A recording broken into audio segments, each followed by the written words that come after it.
Hello and welcome to Culture Shark, a live stream about all things pop culture. I'm Final Monkey, And I'm Caleb.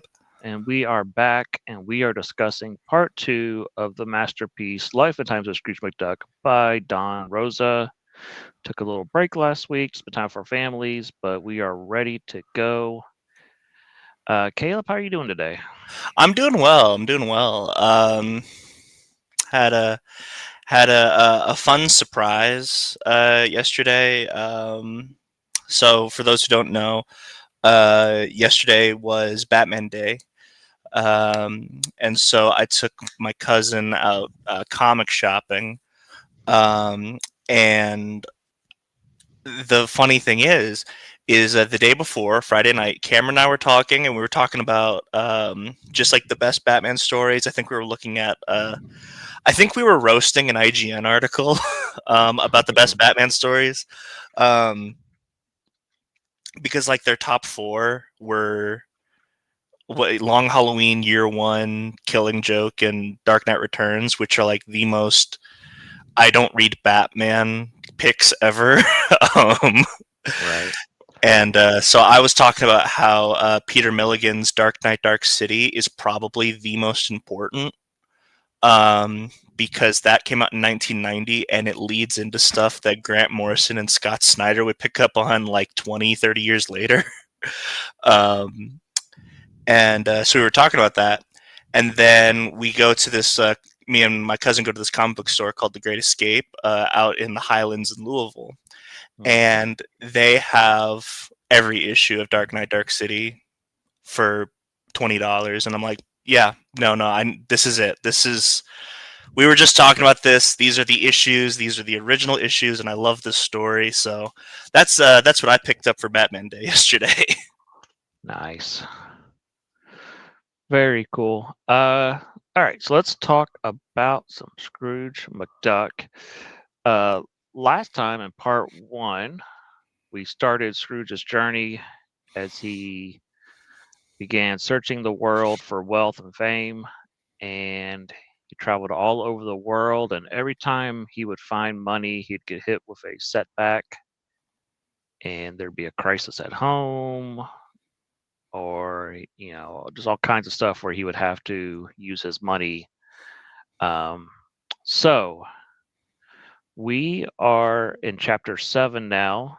Scrooge still has not hit it big. This is a 12 issue limited series. So hmm we pick up with Scrooge heading towards Australia. And let's see, I think I got the cover right here. Okay.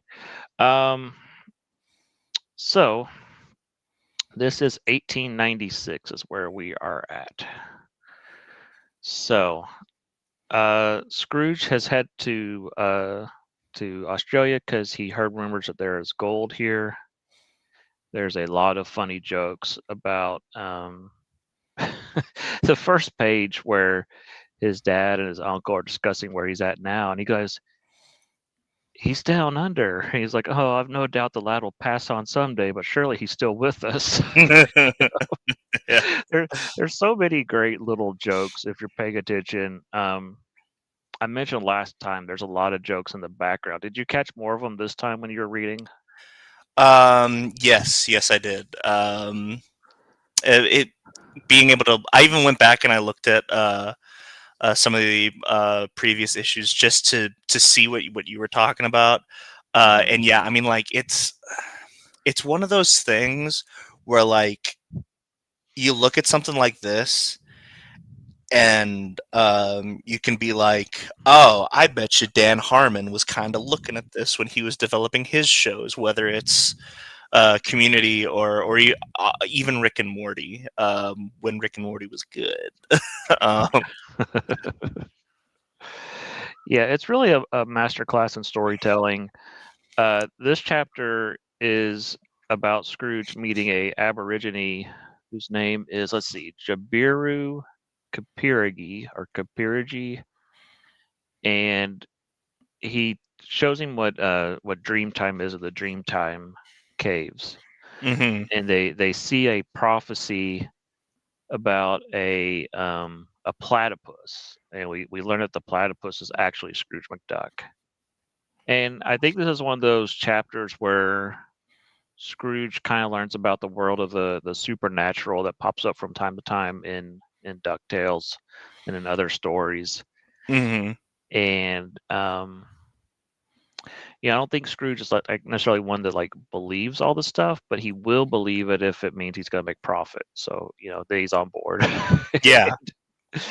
And there is a giant an opal, like a jewel, looks like an egg in this dream cave, and there's a bad guy that steals it. Scrooge has to go get it back, and there's a great moment where we see that Scrooge hasn't totally given into greed yet, where no one's looking. He can take the egg, or he can put it back where he found it, and he's like, I've done it. I've hit it rich. I've hit millions. I've done it. And he's like, ah. And he puts it back and he crawls out because he didn't earn the money the right way. Hmm. And it speaks a lot to his character. We'll see later his character kind of changes as he gives into greed. But for now, he still wants to earn the money the right way. Yeah, go ahead. Yeah, no, no, it's just it's super interesting. Kind of, it's weird to think about because it's definitely like an origin story where you know how like you watch an I'm trying to think of an example, but where you watch an origin story for a character and like you know where things kind of have to end up.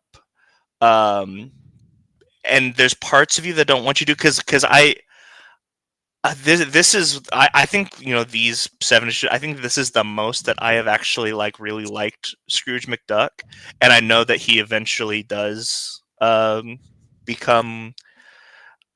Is bitter the right word? Honorary. Yeah, He's an old grump. yeah. And Um, but yeah, yeah, he's having the time of his life in these early issues. This adventure, especially when we get to the next chapter, is like yeah, he's like the prime version of Scrooge McDuck, and we'll get there. Um, Along the way in the story, he loses his number one dime, but ends up finding it. And when he leaves, he realizes he needs to go to the Yukon because he has a vision in the dream cave. the the Aborigine goes, "Oh, I thought it meant you had to be those were curtains. You had to be an interior decorator." It's kind of like, what if there was another path where Scrooge became a interior decorator?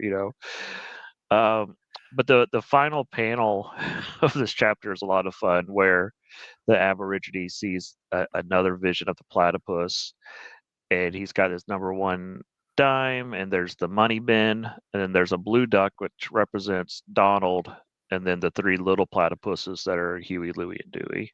yeah, yeah. And I definitely. I Here's the thing. I'm sure that's something that's like a no duh, but for me as someone who's like not super into Disney, I'm like, yes, I caught that.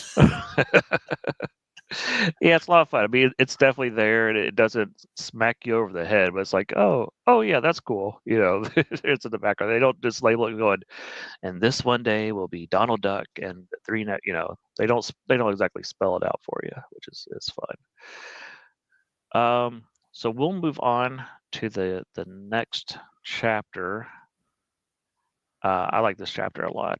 Uh, this is the chapter where Scrooge finally hits it big and finds the gold. And you kind of see he's using all the skills he's learned from the previous chapters. He's, well, let's start at the beginning. He meets up with blah blah blah Wyatt Earp, and it's so funny because Wyatt Earp like looks up to Scrooge. Usually it's the other way around, but Wyatt Earp's like, you're Scrooge McDuck, and you see how much his reputation has spread across the world, and it's like this legend of Scrooge McDuck, and it's a lot of fun. So I do have a confession to make about the Wyatt Earp thing. Hmm. Um, uh, to me, that was Kurt Russell. Oh yeah, I was Yeah, like totally thinking of yeah. Tombstone the whole time. Yeah, I could hear it. I could hear it. You know, you know how like you read Batman and you hear Mark Hamill's voice. yeah, It's like, oh man, there's Kurt Russell. yeah. And again, while there's these action scenes happening with Wyatt Earp, there's some funny sequences where Scrooge notices that the sandwiches on the counter are free, and he gets all excited because he doesn't have to pay money for them. Mhm. you know, it's a lot of fun. Um, if I, I there's really not a way for me to like insert this in like a um in like a normal way. I just have to like say it and mention it, but I don't know why I didn't get it this time, last time, but this time I'm reading this and I'm like, this really reminds me of Bone. Oh yeah, definitely. Definitely has the same kind of whimsy and adventure, and I am Whimsy, I that's the word. I guarantee that Jeff Smith was probably inspired by Donald Duck comics. It would surprise me if he wasn't. you know. Oh yeah. Well, I mean, definitely. Like, Bone kind of has uh, a Mickey Mouse feel to it. You know? Yeah, there's a comic strip character named Pogo that was really big in the 70s that was very similar to these Donald Duck stories that was definitely an influence on Bone. Kind of Hmm. forgotten these days, but it was kind of a big deal back then. Um so we see that Scrooge once again loses all his money because Wyatt Earp started a fight and Scrooge got thrown in jail and he had to pay for the damages. Um, and again, it's funny when he pays for the damages and he's walking away, you can see the sheriff and the bartender celebrating in the background that they kind of swindled him out of his money. We see here that Scrooge has to get a loan because he's out of money. Oh my And god. I feel like we've all been here Yeah. if you're an adult. I don't know if we've been here though. I don't. Well, not swindled this bad, but yeah, just the idea of you're owing someone money, but this I guy's a scumbag. question. So do you ever? I was thinking about this. Do you ever watch Caleb Hammer on YouTube? I He do does. not. Okay, so he's a financial YouTuber who like will invite people. He lives in Austin. He'll invite people, and it's almost like an episode of Hoarders, where you watch it and like it kind of makes you feel a little bit better about your house cleanliness, except it's with your finances. um, and so like he goes through their finances. He does help them like plan out, like have a plan to uh, get them out of debt. And after the episode is where it's up to them. But I mean, like, one of the big things is like whenever he's talking about like the interest rates uh, that these people are agreeing to, and I'm like, man, these are huge interest rates. Why? And then I see Scrooge McDuck agree to 100% interest rate. Well, I Um, mean, it was to be fair, it was 10%. Then the guy changed it, but yeah, yeah, a lot of people do not read the small print or they don't realize what they're getting into. yeah. Um, and so the bad guy Soapy Slick, he thinks that the mines are worthless or the land's worthless, and then someone finds gold, and now there's a gold rush going on. And I like that he's running to buy supplies, and you can't see Scrooge because he's so short, and nobody has money. He's like, "Cash." They're like, "Cash? Who has cash?" And Scrooge's like, "Up here, I have $100." They're like, "Stay aside, Tubby. You're stepping on the midget with the money."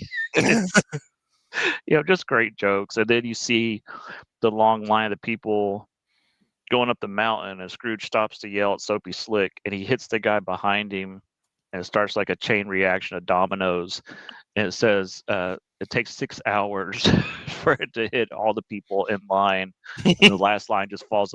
The last guy just yells, "Hey, quit shoving!" Just some really, like I said, just great jokes, great humor. Um, and we see Scrooge, as he always says, "I'm sharper than the sharpies, smarter than the smarties," and he is outsmarting everybody. He uses the stuff he learned in Australia to make a didgeridoo and call a moose to ride. And it's here that they travel to Dawson City, where we meet a very important character. She's kind of touched on the story, but then they don't really tell her whole story. Here is Goldie. Do you know who Goldie is? I don't. So she will pop up from time to time as Scrooge's lover that got away. And if you read the Life and Times companion book, there's whole chapters about Goldie. Okay. So yeah, there's kind of like Scrooge had a chance for a happy married life, but he turned it down because he wanted to be rich. Yeah, that's that's rough, and that's definitely not. And ironically, this is something that my dad taught me, because one of my favorite films is uh, Good Will Hunting, Hmm. uh, and Good Will Hunting is about a lot of stuff, um, but really it comes down to Will chooses this girl over a stable life. Um, and people can take that one way or another. Like we don't know whether or not it worked out between Will and Skylar by the end. But the point is that was the decision he made. That's the point is he tried, and so in this situation, if she is the one that got away, that is a little sad, even though he would eventually be the type of person to swim in his own gold. Because Yeah, is she's that is that she's truly? Oh, go she's ahead. fun because she's just as greedy as Scrooge is. So they're Yeah, kind of made for each other, and yeah, she does and pop up on Ducktales from time to time. So yeah. I went ahead and Googled because like I sometimes I just don't know characters' names. I remember her from the 2017 show. yeah, and she was on the old cartoon also. So Okay. yeah, she's a classic character. Um, yeah, so she's just kind of hinted at here. She's got her eye on Scrooge, and the companion books go into way more detail about their relationship and how it falls apart. So, um, Scrooge, he he's smart. He figures out where the gold probably is. There's a glacier cave that everybody's afraid to go into, but Scrooge is fearless. After we've seen all his adventures, there's nothing he's afraid of, and he kind of finds this pristine wilderness that's kind of untouched, and it's a lot of fun because there's just wild animals everywhere, and Scrooge just isn't scared of them. He's climbing up on bears and searching their fur, seeing if there's gold dust there.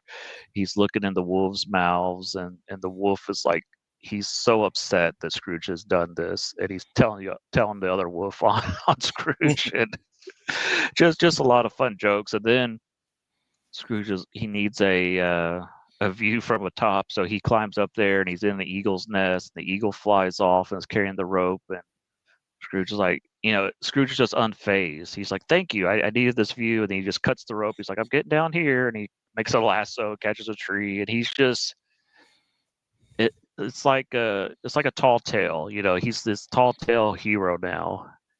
And I describe like Pecos Bill or Paul Bunyan, these types of characters. We see that Scrooge is kind of an example of that. Yeah, definitely. So and things about Scrooge and things I love about this book is it never comes easy for Scrooge. He has to work at it, and it's not like and Scrooge dug a hole and he found the gold. No, it goes into great detail about how mining works and how it takes months and it's a struggle and kind of goes into the I guess technology is the maybe not the right word, but just how mining, the process and uh and just how tough Scrooge is out. He's out there in the snow and he's like, I could take the cold. I haven't eaten in a week. I'm fine. He's just it like I said, it reminds me a lot of my grandfather, how they were just built different back then. And it's a lot of fun. Yeah. Um, the other miners, they kind of know that Scrooge is onto something, so they're always trying to figure out where his land is at. But Scrooge is too smart for him. He keeps getting away. Scrooge builds a cabin, and again, there's this scene where I'll just read it verbatim. It says, "This frontier is it's like so many others I've known, unspoiled by the ravages of man, still glorious in its virginity. A man can face the world on his own terms here, enjoy the fruits of his own labor, live in a paradise of tranquility and beauty, and bah, sucker talk. When I find gold, I'll drain the creek with hydraulic mining, blast the mountains apart, and feed the trees to lumber mills." And I mean, that's what I was talking about. About he had this chance to just live here in the wilderness with Goldie, and he would have been happy the rest of his life. But his lust for money overpowers that. And you'll see like this constant battle internally. But the part of him, the adventurer versus the greedy capitalist, and there's this constant struggle. And that's why I think Scrooge McDuck is he's just one of the greatest Disney characters. I love him. Yeah, definitely, definitely. Let me ask you this, because I agree with you that he is one of the best Disney characters. Do you think there's a reason why he's seldom used? I think that Disney has terrible writers currently. But Yeah, there's a reason why DuckTales became so popular in the '80s, and a reason why it was brought back. Frankly, is that there was such a strong fan base, and I guarantee that the executives at Disney have never heard of this book. They have no clue that this is in the Disney library. I guarantee it. Maybe some of the creatives, like when John Lasseter was there, I'm sure he probably has read it, but I'm just sure that there are people that are just clueless about this character. There's like, oh yeah, that's the character from the Christmas Carol, you yeah, know, or yeah, he's on DuckTales, and I've never seen DuckTales and blah blah blah, but yeah, I don't know. It's frustrating but I'm also kind of glad they don't overuse him because they would ruin him. They would just frankly destroy this character, and I'm kind of glad he's just like this little secret great character that's tucked away over here. yeah, yeah. I know what you mean. It's kind of like as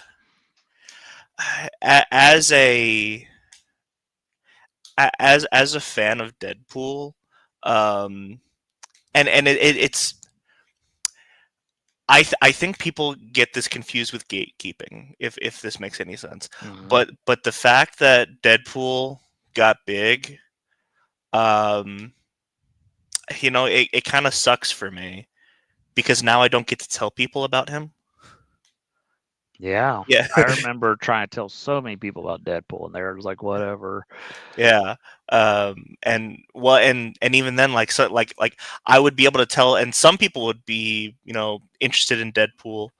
Uh, but now, like, I mean, if I tell someone about I am better off telling someone about Superman than Deadpool at this point because more people know about Deadpool than Superman. I agree. Yeah, and it's sad. Um, I mean, that's Warner Brothers' own fault for mismanaging the characters. But yeah, yeah, and so having said that, you know, I guess in a way it's nice that Scrooge is kind of where he's at because you can hand this book to somebody and like have that pleasure of telling someone about it, you know? Yeah, my father's not really into cartoon characters and stuff, and he'll see me wearing Scrooge McDuck shirts, and he does not get it. He's like, I do not understand why you like that duck so much, and so Yeah. so. I'm hearing his voice now. I don't know. I don't understand why you like that duck so much. Well, he goes, I don't understand why you like that McDuck so much. He doesn't That say it right. The that McDuck. the McDuck. All right, so back to the story. Scrooge has to return to stake his claim, and now we see that Dawson City is huge, and we just see how, again, just great artwork from Don Rosa, how rowdy the town is, how there's fights everywhere, and people get thrown out windows, horses jumping out of windows. The dog sled team is chasing the guy that runs the dog sled, and if you look real close, there's a moose hiding on top of one of the buildings because he's scared, and just a lot of fun, just how corrupt the town has become.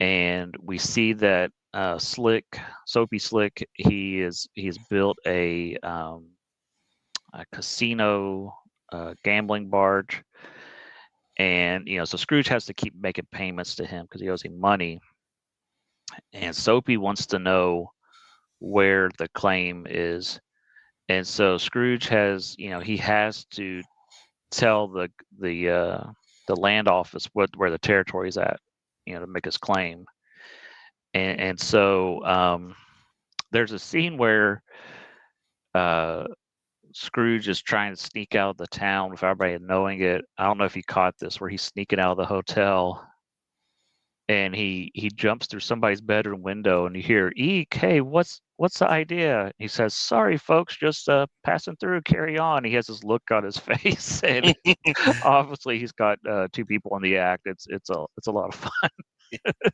Yeah. Just a little innuendo that would go right over a kid's head, but I think it's pretty funny. And if I recall, there's some similar jokes in the actual Goldie chapters. So so but Soapy, he gets the jump on Scrooge, knocks him out, and we see Scrooge get tied up, and he's tied up kind of between like the two steam posts and the steamboat, and we just see Soapy just mocking him, and they've got the land claim, and they also have got Scrooge's letters from home, and they're reading them and just mocking him. There's letters from his mom, and they're just making fun of him. And we find out through these letters that his mom has actually passed away while Scrooge was away. Mm-hmm. And Soapy's so stupid. He just keeps poking at him like, "Oh, he's a motherless lad. We gotta be nice to him." And da da da. And you just see that Scrooge loses it. And this reminds me of I don't know about you, but remind me of Samson in the Bible, where he pulls down the pillars and the temple collapses, and there's some great artwork where Soapy realizes he's pushed him so far too far, and you see the steamboat collapse. And the way this part of the story is told is, we're not really sure if this actually happened or not, but this is what bystanders say happened, where this, the whole steamboat was torn apart by a duck, and pianos were thrown through a window and stuff, and just his rage, which reminds me of Donald Duck's rage. You think of Donald Duck as the one that could lose it, but really it's Scrooge that you have to watch out for. And just the legend of what happens here, how he destroys like a large chunk of the town, and the people are just terrified of him. And he emerges from the ship dragging Soapy's body, and we see Goldie just look at him saying, "What a duck!" Yeah. she's in love, and he turns Soapy in here, and it's kind of weird. He turns over all the deeds that he had stolen, but he doesn't get his contract back. He leaves the contract with him. He's like, "You still owe me money, my duck." And it's kind of like, why didn't Scrooge just take the contract? But I guess Scrooge he's still principled at this point. He's like, Yes. I signed a contract. I've got to honor it, So, and then we see Scrooge try to throw a rock at some people that are claim jumpers, that are trying to get in on his act, and the people are just terrified of him. They have seen what he did to the town, and the animals are terrified. There's a fish jumping out of the water trying to get away, and it's it's a lot of fun. And Scrooge goes to throw a mud rock at him, and then he realizes it's super heavy. He washes it all, and he realizes he has struck gold, and he is finally rich. And I like that it says the beginning at the bottom. This is chapter 8 of a 12 Yeah. chapter story. It's just like, okay, that was act 1. Now let's get going to act 2. you know, and I think that, the first 8 chapters are Scrooge finding his money, and then we kind of see the corruption of Scrooge, where he's kind of getting away from the adventures, and the money is starting to corrupt him, and he's forgetting what is important. Yeah. And I'll go ahead, if I may, show my hand here. I think the first 8 issues are, to me, more favorable than the last 4 issues. Because I mean, I think I think it changes a lot. Once he actually gets his billions. Yes, Okay, yeah, I make sure it's not just me. Um, I think that's part of the story, though. no, You it might is. you choose. Yeah. Do you want to be happy and with loved ones, or do you want to Mhm. be rich? Yeah, definitely. They rarely go together. And to me, it's not a. I'm trying to think. The way I've always put it is, if you can't think of a better way it for it to go, then the complaint is null and void. So I voice that complaint, but at the same time, this is where the story has to go. Yeah, So like, you don't want this to happen, but it has to happen, especially because this is an already established character. We already know he's an Henri Cuss. How did he get from this adventurer to where we see him at the beginning of DuckTales, or where he's first met by Donald Duck in the comics? What yeah, happened to this guy? yeah, And yeah, you get so focused on a goal that you kind of lose track of all the important stuff. So we see here now that Scrooge is starting to make money, and he pays off Soapy, and he's the one who starts loaning money and stuff, and he he kind of he expects everybody to act the way he did. You don't just get a free ride. You're gonna work your butt off to get money like I did. hmm And so anybody asking for money, if they're gonna work for it, yeah, sure, I'll loan you money. I get half, you get the other half, whatever. But if you're gonna just hire people to do it for you, no, no, no, no. We get 95% of money. You get 5%, and I'll split it with your workers because they're the ones doing the hard work, not you.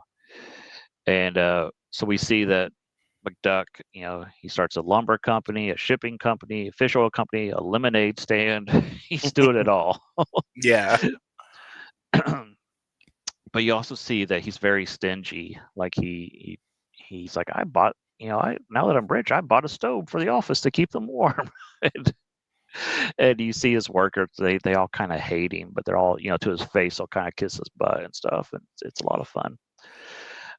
So Scrooge is going home to Scotland because he's like, okay, I've got my money now. I'm going to build my empire here in Scotland. And most of this chapter is him just realizing, I've kind of outgrown Scotland. I've I've been all around the world. I've kind of evolved past this place. My future's not here in Scotland. It's out there. And we have a scene that kind of reminded me of. It doesn't come across this way, but in the story, because it's kind of natural. But now it's kind of a trope of, how did Indiana Jones get his hat? How did Han Solo get his vest? And we yeah, see we see how Scrooge gets his robe outfit that he usually wears. So I think one of the running gags in this is how the people that are, the normies, ordinary citizens, how they treat rich people is a funny running gag in this this book. It's all, as soon as he's like, "Here I am, this conquering hero returning," and they all throw tomatoes at him and call him names and stuff. And he's like, "How dare you?" Blah blah blah. And he's cussed them out. They're like, "Oh man, he's rude. What's wrong with him?" you know. So Scrooge is returning home, and we have a great scene where he's visiting his mom's grave. And we've been hinting for a while that the castle is haunted by the ancestors of McDuck. And so here we're kind of setting up that Scrooge is going to go back to America. He's taking his sisters with him, and he's going to leave. What's his name? Scotty Terrier or something. Scotty McTerrier. Yeah, in charge of the castle with his dad. His dad's too old to travel. So this is not my favorite chapter until you get to the end of the chapter. Then I'm like, oh, I love this chapter. It's one of those things where like, okay, that last scene is so good. And they leave early in the morning after partying all night. And Scrooge looks up the window and he waves goodbye. He goes, "Oh, I see Dad waving at us, but who's that with him?" Like, "Oh, it must be Scotty McTerrier." But then you see Scotty McTerrier to the side of the castle, so it's not him. And then it cuts back and you see that it's the mom and dad, and that the dad has passed away in his sleep. And so the mom and dad are ghosts now, and they're wishing Scrooge off. And now Sir Quackley, one of the ancestors, is here, and the mom's like, talking about Scrooge. He says, "Oh, he has a few lessons you have to learn, dear, but I have it on good authority that he'll turn out all right. Actually, it's the best authority." And they're like, "Well, our job is done then. It's time to go." And then Sir Quackley appears, and he leads them on through the wall and on to heaven, as we see the golden lights shining down on the castle as Scrooge and the sisters head to Duckburg. Oh, I've read this book so many times, and I'm just looking at this panel.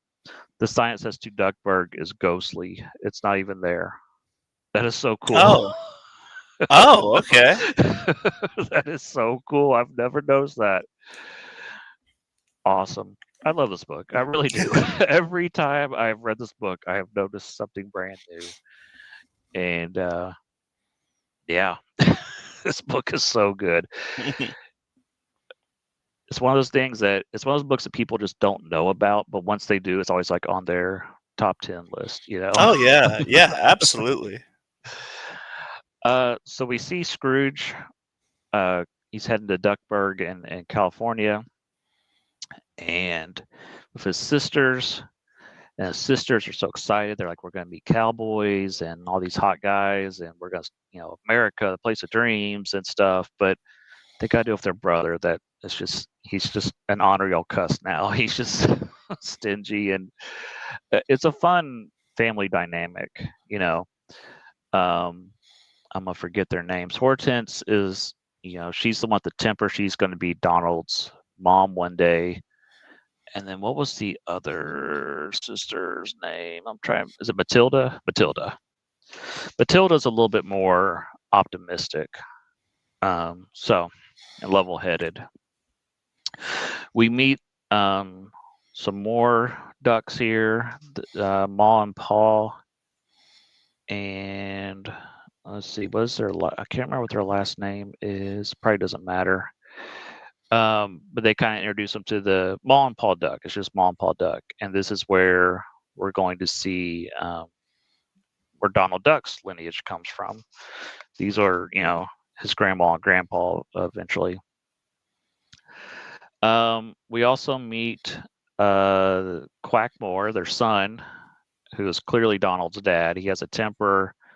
Hortense gets a fight with him, has the same temper. They're both acting like how Donald Duck acts in the cartoons, where he throws a temper and they fall in love.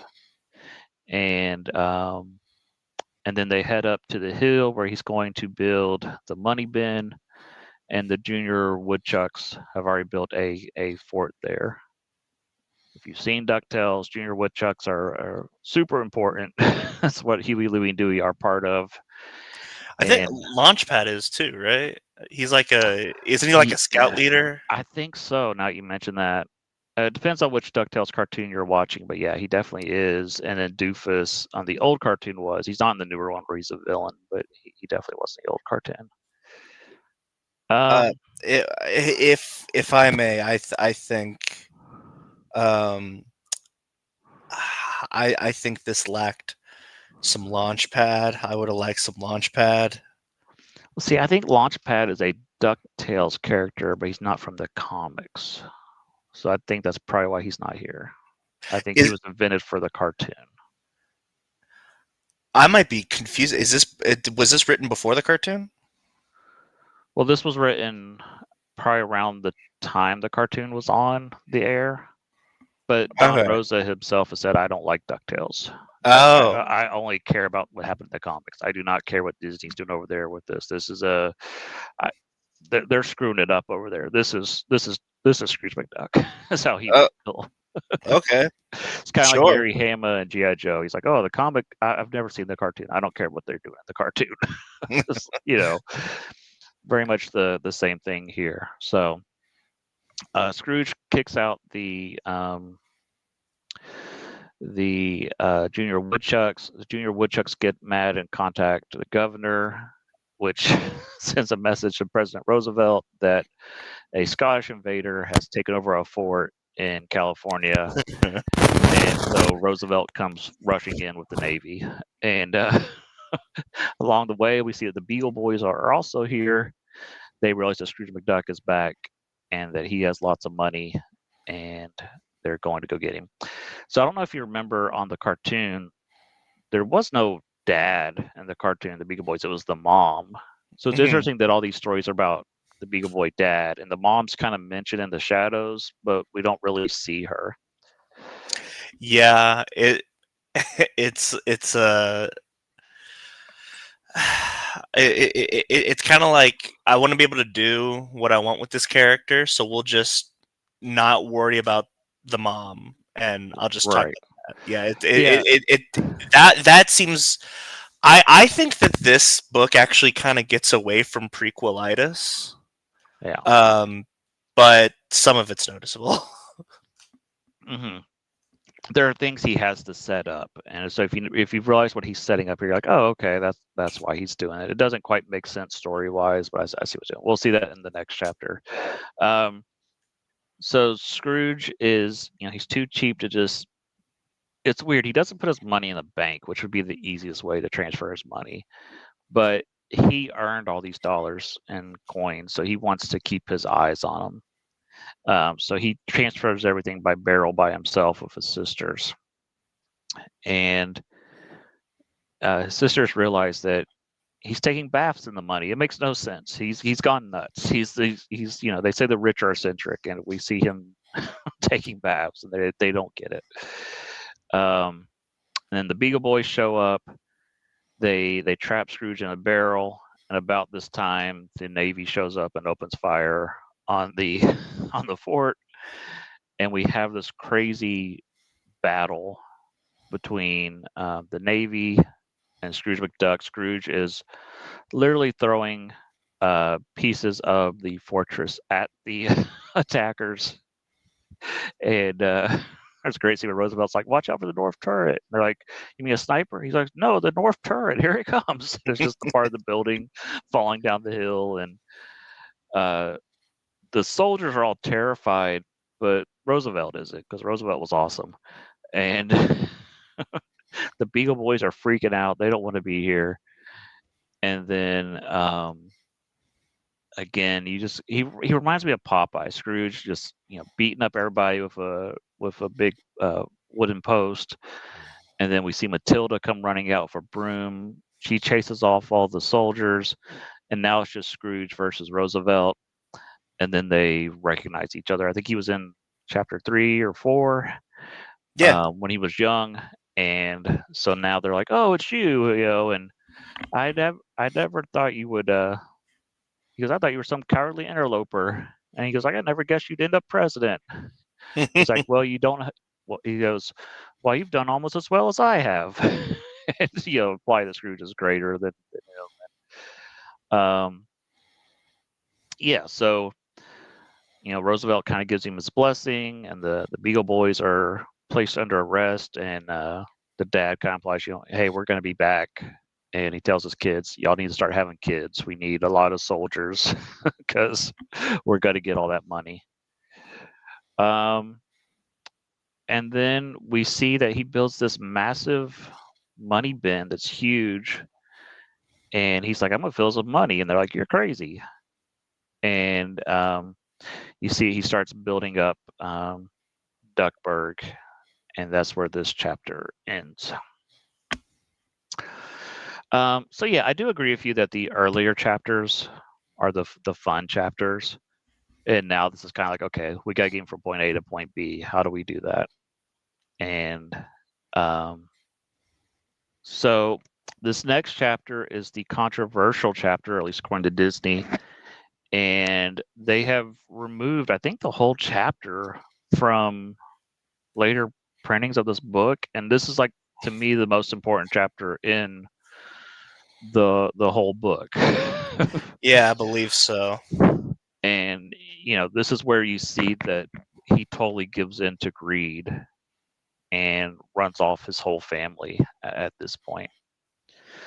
The controversy comes from Bombi the zombie, who's on the cover, a little bit of stereotypical drawing, and some of the witch doctors are drawn that way. And we've discussed this before.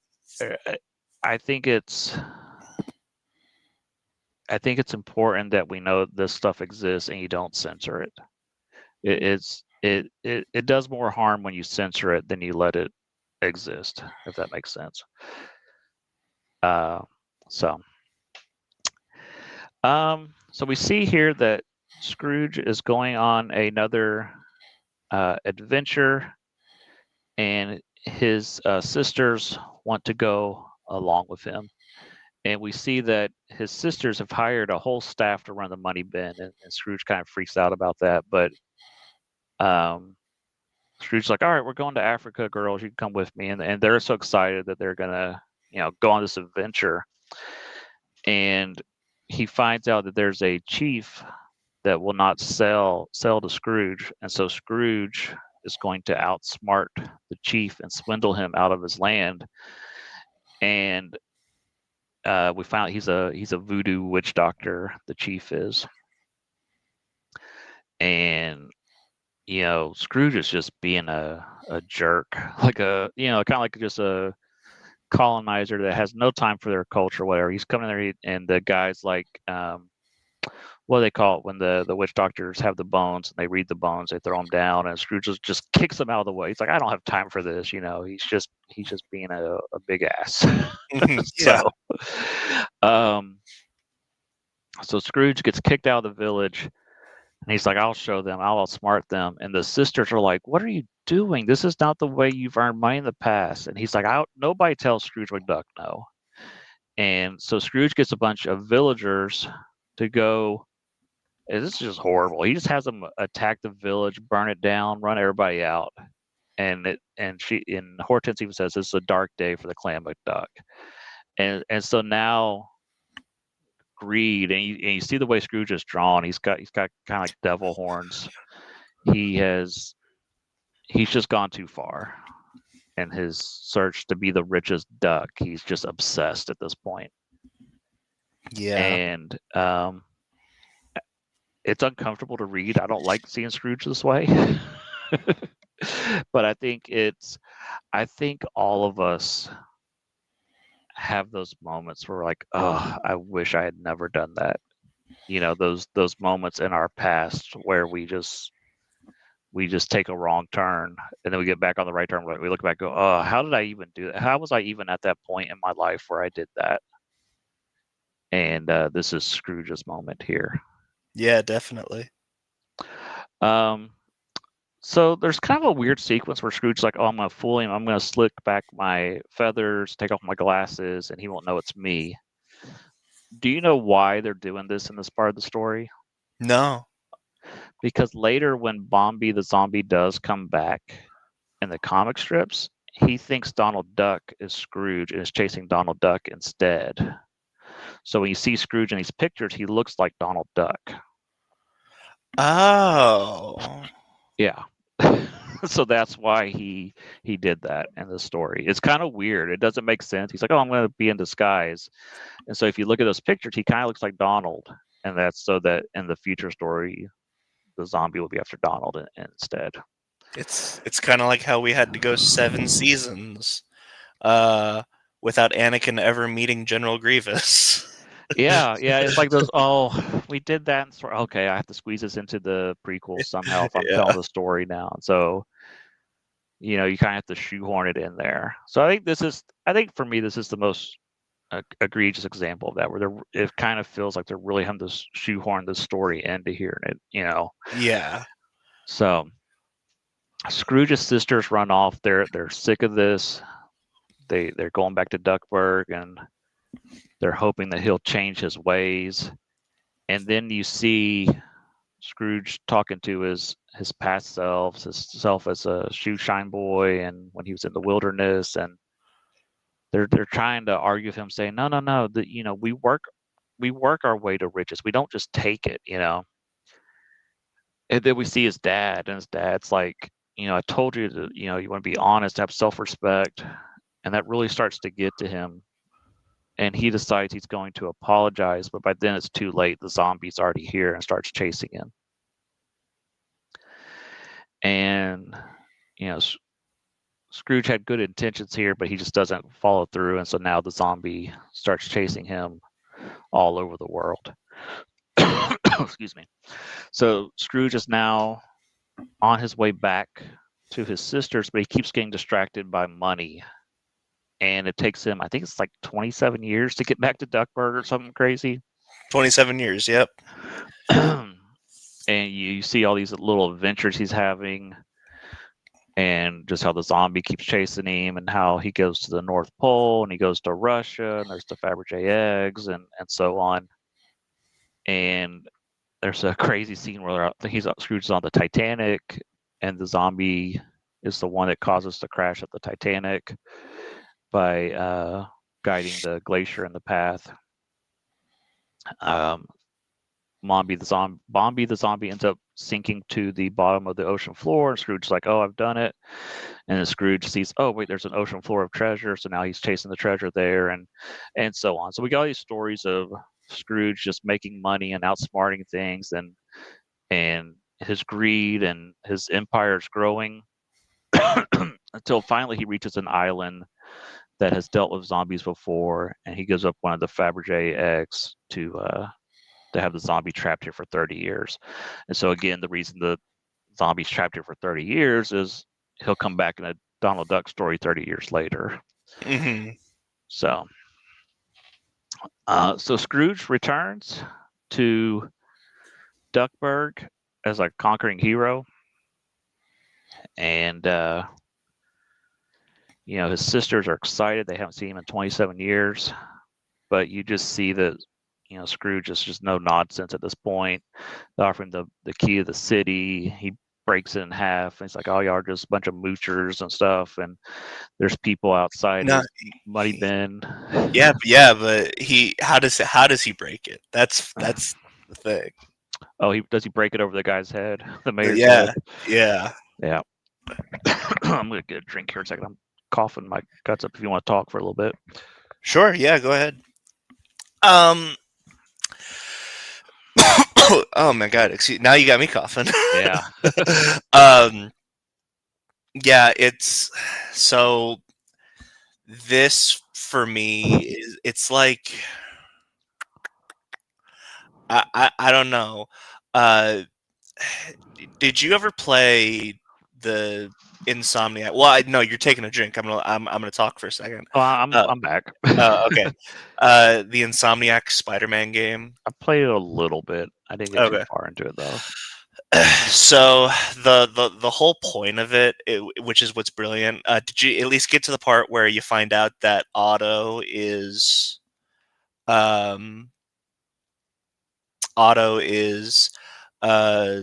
Peter's mentor? Yes. Okay, so that's throughout the entire game, and so eventually the game is just like they make you care so much about all these characters that like whenever Otto finally does go through with being Dr. Octopus, it's like super heartbreaking.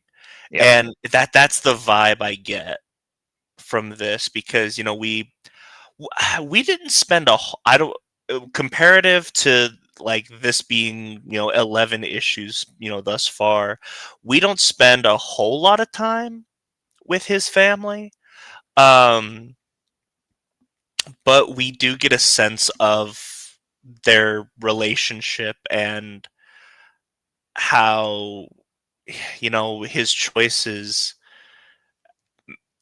have caused him to push everyone away, um, almost almost intentionally at this point. I kind of got the vibe that like he's intentionally pushing people away. It's not him like just being this person, and because he's that person he pushes people away. It's almost like I want to be this person and I don't want my family to see me like this, so I'm Well, going to intentionally push them away. I think he's so consumed with being number one that nothing else matters at this point.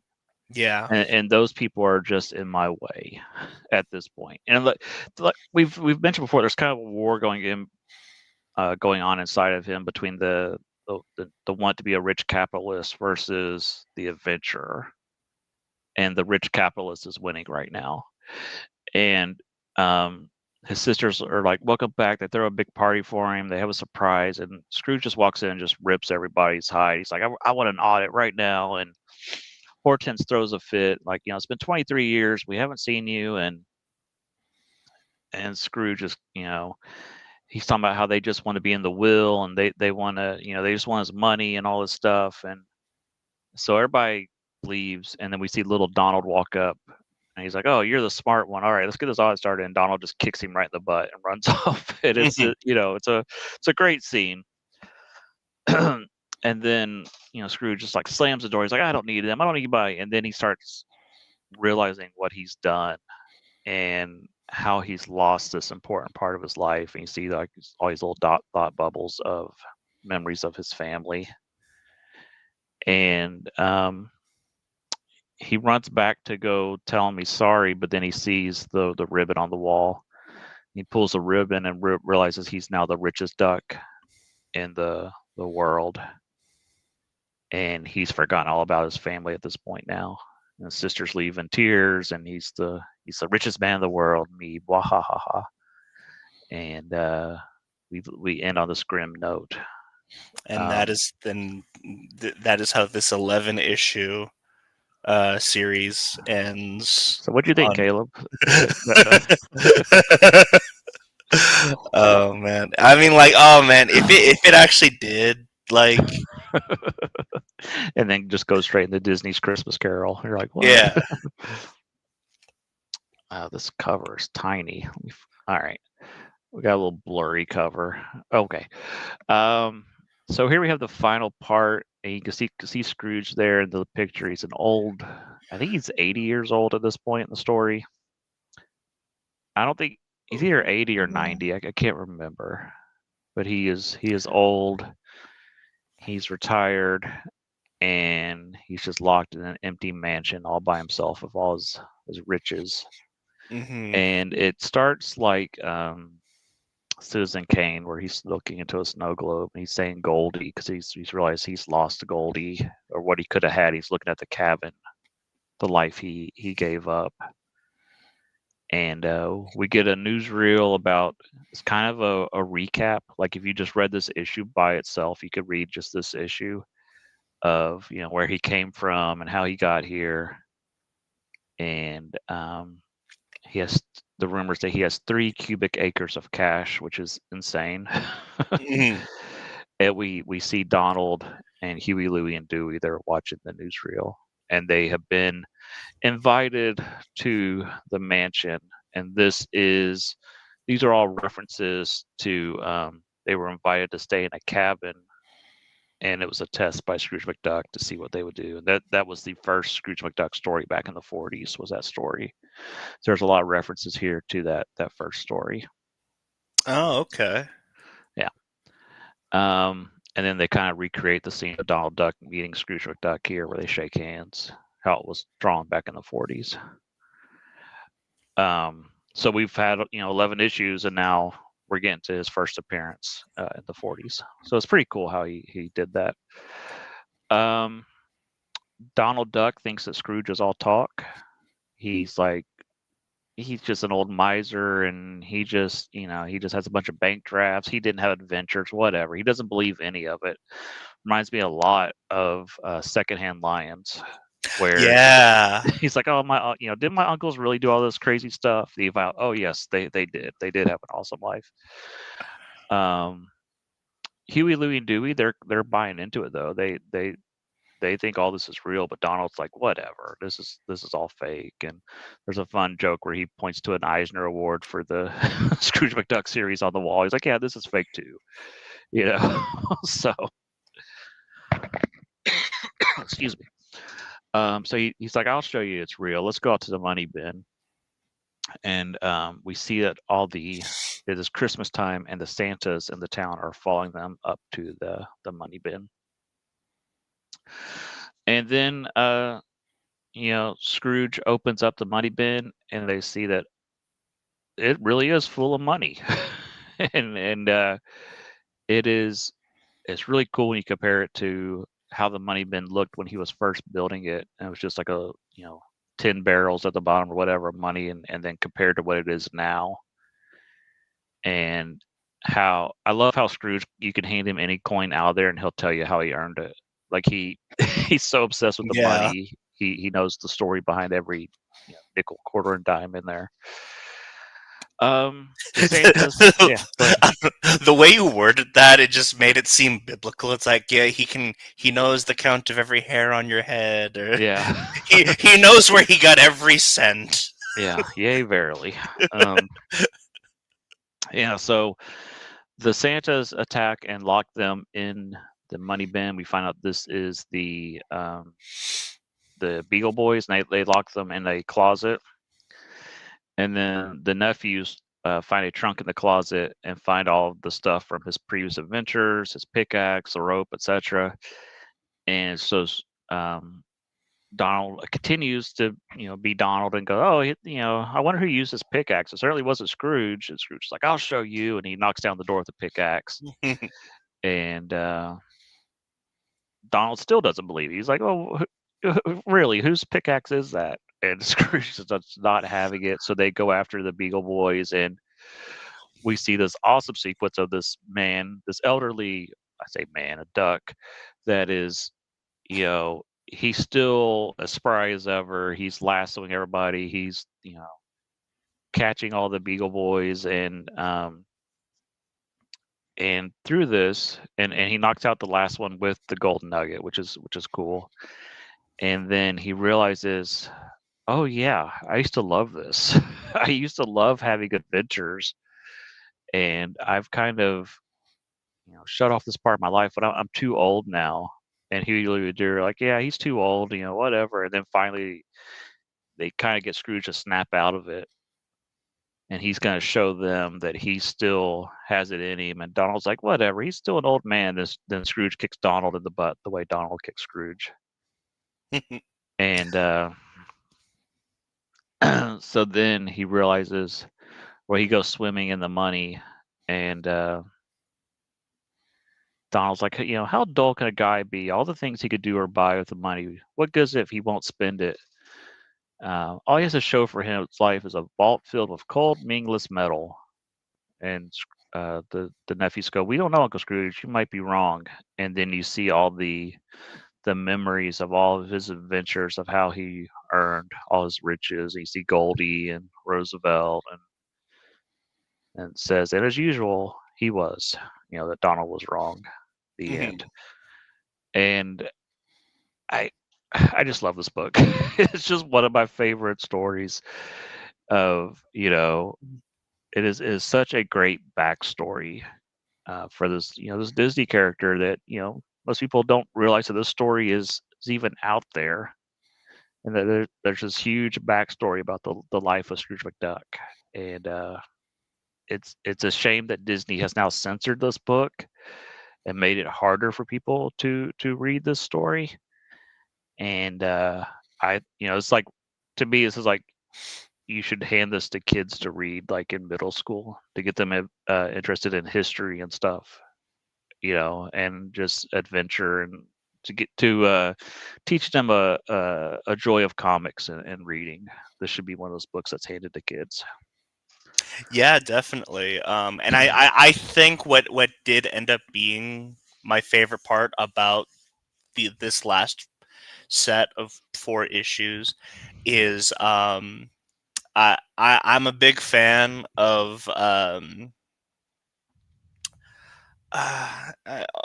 not exactly, it's not foreshadowing, but it's whatever it's called. The ones who snap Scrooge out of it are Huey, Dewey, and Louie.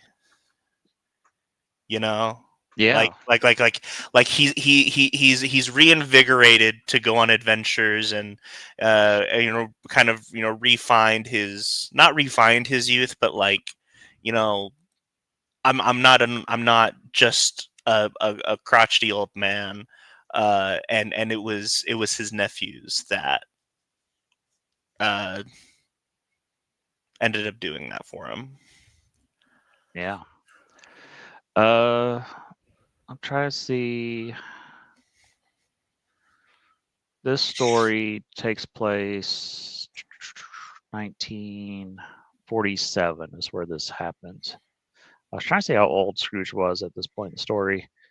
Um, Unofficially, I think Scrooge dies in 1957, according to Don Rosa. Like, he can't obviously tell that story, but in his mind, that's where Scrooge dies at 100 years old. Um, Yeah. and I think that makes sense. Let's see, maybe it's on. Oh, 1967 is where he. Let's see. So I'm on Wikipedia, so let me pull this up. If you're curious where the story goes from here, of course, you get all the Donald Duck comics, and if you consider DuckTales the same universe, that's where all the DuckTales stories happen. So we are here, 1947. Scrooge is age 80, meets his nephews, Donald Duck, now age 27, as well as his grandnephews, Della's children, Huey, Dewey, and Louie, who are under Donald's care. He decides to become active again, and soon a circle of activities whirl around him as he attracts the attention of relatives, old and new enemies and friends. In 1955, at age 88, he's reunited and reconciles with his sister Matilda, thanks to Donald. And then in 1967, according to the unofficial timeline, Scrooge McDuck dies at the age of 100 years after a life of adventures. So there you have it. I think I mentioned last time I wish they would make this into an animated miniseries, but also I don't want Disney to touch Yeah. this with a team football. So there, the new DuckTales. I have mixed feelings about the new DuckTales. There's times I like it, there's times I don't. One of the annoying things that they do on the new DuckTales is they'll go, oh, this is a trope where we'll have a great adventure. We're not going to do that instead. We're going to do something else. And I kind of just want the great adventures, and they'll kind of go do something else. And I'm like, no, no, no. I want that other thing, like the old DuckTales. So they're real bad about doing that. They're kind of being meta on the new show. Um, but anyhow, I brought up the new DuckTales because there's a lot of references throughout the series to life and times of Scrooge McDuck. They'll reference different stories. They mention Bombi the zombie. There's a lot about Goldie. There's hints in the cartoon, at least in the new cartoon, that Scrooge McDuck is actually immortal, can't die. Something he did in one of his adventures, him and Goldie, they're now immortal. Um, but yeah, the new DuckTales it's really interesting. So I like both DuckTales series. The old one is just classic, a lot of fun, and then the newer one, though, there are moments that make me cringe, but otherwise I like it a lot. Uh, There's Caleb. He left and came back. Yeah, yeah. Bear with me. Is now where I'm having issues, so it would through a good chunk of it. Yeah, Caleb's been having internet issues today, so yeah, definitely try to find a copy of Life and Times of Scrooge McDuck that isn't censored. It's a great read, great art, funny jokes. We highly recommend it. One of the things we'll probably do, I haven't talked to Caleb about this yet, but I want to go back and make a ranking of all the stories that we have read on the show, like what's our favorite story, what's our least favorite story, and kind of rank them all. So we'll be doing Oh, that in a okay. future episode. Next week on the docket, we are going to be looking at the Disney classic Tron and the follow-up movie, which is it Tron Legacy? Is that the second one? Yes. Okay, so we'll be discussing both of those movies um, as Tron Ares is about to come out. So we'll be taking a look at the world of Tron next week. As far as Tron goes, are you a fan of Tron, or have you seen it before? I have seen Tron. I was probably 5 years old at the time and do not remember the movie. So, Okay. so this will be me returning to the world of Tron. I have vague ideas of what it is, but I have not seen these movies in a very long time. Okay, gotcha. Yeah, Tron for me is in the way that I am avatars come out with 20 avatars and all of them. I'm the same with Tron, so Yeah, I think it's a so fun I love universe. them. It's just one that I'm not into. So we'll see if that changes this week. Just as I'm now really deep into the Blade Runner universe thanks to the show. So, Yeah, so we will check that out next week. But until then, I've been Final Monkey, and I'm Caleb. and we'll catch you next time in the deep end. See ya.